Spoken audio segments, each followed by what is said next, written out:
I think something that many people don't fully appreciate is that there's two different forms of development, or there's two different ways in which we can develop ourselves to become more of the person that we want to become. There is horizontal development, and there's also vertical development.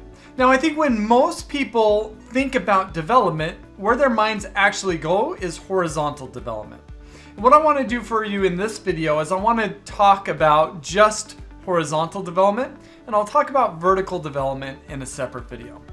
So horizontal development is adding more knowledge, skills, and competencies to what we already have. The focus is on helping us to be able to do more.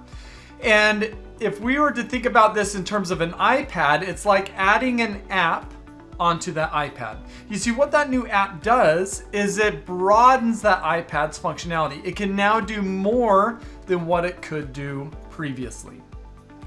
And this isn't unlike the majority of our high school or college classes, or even development exercises within organizations.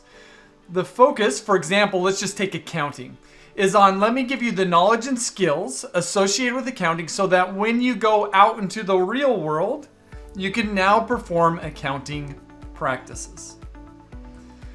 And I would say that 95%, if not more, of all development efforts focuses on horizontal development, broadening our functionality through a focus on improving our knowledge, our skills, and our competencies.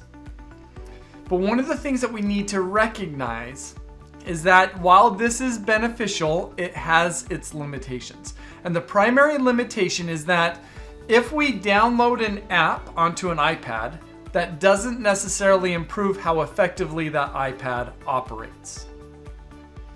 Right? So it can't necessarily operate any more quickly. It can't perform more complex tasks. And so that's the limitation.